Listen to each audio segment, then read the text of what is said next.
পৃথিবীতে এমন একটি জায়গা আছে যেখানে আজ পর্যন্ত কোনো সরকার পৌঁছাতে পারেনি, কোনো গুগল ম্যাপ সেখানে কাজ করে না, এবং যে মানুষগুলো সেখানে থাকে তারা আজও জানে না পৃথিবীতে ইন্টারনেট বলতে কিছু আছে। সেই দ্বীপে যারা থাকে তারা প্রতিটি বাইরের মানুষকে তাদের শত্রু বলে মনে করে। আজকে জানবো এমনই এক রহস্যময় দ্বীপের গল্প। সেই দ্বীপের নাম নর্থ সেন্টিনেল আইল্যান্ড। বঙ্গোপসাগরের বুকে ভারতের আন্দামান দ্বীপের একদম কাছে অবস্থিত এই দ্বীপটি। আয়তনে প্রায় 72 বর্গ কিলোমিটার, মানে আমাদের ঢাকার গুলশান থানার থেকেও ছোট। কিন্তু এই দ্বীপটি পুরো পৃথিবীর কাছে এক রহস্যময় জায়গা। চারিদিকে ঘন জঙ্গল, ভেতরে কি আছে কেউ জানে না। স্যাটেলাইট থেকে তোলা ছবিতে শুধু গাছপালা দেখা যায়, কোনো রাস্তা নেই, কোনো ঘর নেই, কোনো আলো নেই। এই দ্বীপে বাস করে এক রহস্যময় উপজাতি, তাদেরকে বলা হয় সেন্টিনেলিস। তাদের সংখ্যা কত কেউ জানে না। ধারণা করা হয় 50 থেকে 500 জনের মধ্যে হবে। তারা কি ভাষায় কথা বলে, তাদের ধর্ম কি, কেউ তা জানে না। শুধু একটা জিনিসই নিশ্চিত, তারা বাইরের কাউকে সহ্য করতে পারে না। বিজ্ঞানীরা মনে করেন সেন্টিনেলিসরা এই দ্বীপে বাস করছে প্রায় 60,000 বছর ধরে, সেই সময় থেকে যখন মানুষ কেবলমাত্র আফ্রিকা ছেড়ে বিভিন্ন জায়গায় ছড়িয়ে পড়ছিল। তখন থেকে এই মানুষগুলো একটুখানি দ্বীপের মধ্যে বসবাস করে আসছে। তারা এখনো পাথর যুগেই পড়ে আছে। তীর, ধনুক, বর্ষা ইত্যাদি দিয়ে শিকার করে, মাছ ধরে, নারকেল কুড়িয়ে খায়। আগুন জ্বালাতেও পারে কিনা তা নিয়েও এখনো নিশ্চিত কিছু জানা যায়নি।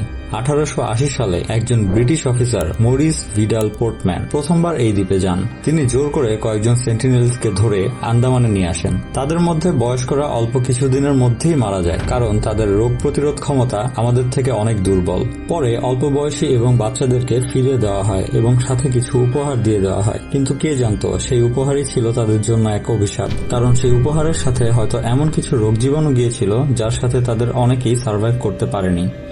সেই সময় থেকেই তারা বাইরের মানুষদেরকে আরো বেশি ঘৃণা করতে শুরু করে। এবার আসি সেই ঘটনাগুলোতে যা পুরো পৃথিবীকে চমকে দিয়েছিল। প্রথম ঘটনাটি ঘটে 1981 সালে। প্রিমরোজ নামের একটি জাহাজ ঝড়ে পথ হারিয়ে সেন্টিনেল দ্বীপে আটকে যায়। পরদিন সকালে নাবিকরা দেখতে পায় সমুদ্রের ধারে দাঁড়িয়ে আছে অনেকগুলো মানুষ। তাদের হাতে ছিল তীর ও বর্ষা, মুখে এক অদ্ভুত শব্দ। নাবিকরা প্রাণ বাঁচাতে প্রশাসনের সাহায্য চায়। পরে উদ্ধারকর্মীরা সেখান থেকে তাদের উদ্ধার করে। সেই জাহাজটি এখনো সেখানেই পড়ে আছে। এর পরের ঘটনা 2006 সালে। দুজন জেলে নোঙর বেঁধে নৌকার মধ্যে রাতে ঘুমিয়েছিল, কিন্তু দুর্ভাগ্যবশত দড়ি ছুটে তাদের নৌকাটি ভাসতে ভাসতে সেন্টিনেল দ্বীপের কাছে চলে যায়। সকালে উদ্ধারকারী হেলিকপ্টার সেখানে গিয়ে দেখে বালুতে তাদের তীরবিদ্ধ লাশ পড়ে আছে। হেলিকপ্টার দেখে সেন্টিনেলিরা দ্বীপ থেকেই তীর ছোড়া শুরু করে। পরে আর লাশ দুটো আনা সম্ভব হয়নি। সবচেয়ে আলোচিত ঘটনাটি ঘটে 2018 সালে। একজন 26 বছর বয়সী আমেরিকান তরুণ, তার নাম জন অ্যালেন চাও। তিনি একজন অ্যাডভেঞ্চার ট্রাভেলার। তিনি পেশায় ছিলেন একজন খ্রিস্টান মিশনারি। তার স্বপ্ন ছিল সেন্টিনেলিসদের কাছে যীশু খ্রিস্টের বাণী পৌঁছে দেওয়া। বিপজ্জনক জেনেও তিনি স্থানীয় মৎস্যজীবীদের কিছু টাকার লোভ দেখিয়ে তাদের সাহায্য নিয়ে সেই দ্বীপের কাছে যায়। প্রথমবার সেন্টিনেলিসরা তাকে দেখে তীর ছোড়ায় সে পালিয়ে যায়। পরের দিন আবারও যায় এবং তারা আবার তীর ছোড়ে। তারপরেও 17 নভেম্বর তৃতীয়বার সে সেখানে যায়, কিন্তু এবার আর ফিরে আসতে পারেনি। নৌকার মৎস্যজীবীরা দূর থেকে দেখতে পায় সেন্টিনেলিসরা তাকে টেনে হিঁচড়ে নিয়ে যাচ্ছে এবং সে আর বেঁচে নেই। অ্যালেন চাও তার ডায়েরিতে শেষ কথাটি লিখেছিল, ঈশ্বর, এই দ্বীপটি আমি তোমার হাতে তুলে দিলাম। তার মৃত্যু সে সময় পুরো পৃথিবীতে একটি আলোড়ন ছড়িয়েছিল। এখন প্রশ্ন হলো, ভারত সরকার কি এদের বিরুদ্ধে কোনো ব্যবস্থা নেয় না? উত্তর হলো না, এবং এটাই সঠিক সিদ্ধান্ত। কারণ সেন্টিনেলিসদের কোনো রোগ প্রতিরোধ ক্ষমতা নেই। আমাদের শরীরে যেসব ছোটখাটো ভাইরাস বা ব্যাকটেরিয়া সমস্যা করতে পারে না, সেগুলোও যদি তাদের কাছে যায় তাহলে গোটা জাতি নিশ্চিহ্ন হয়ে যেতে পারে। একটা সাধারণ সর্দি কাশিও তাদের কাছে মহামারী।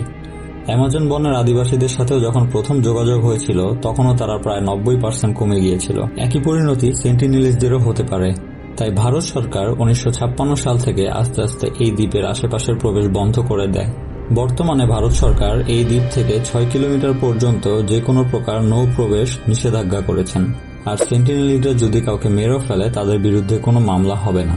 এটা তাদের অধিকার, এটা তাদের নিজস্ব ভূমি। 60,000 বছর ধরে একটি দ্বীপে আছে তারা।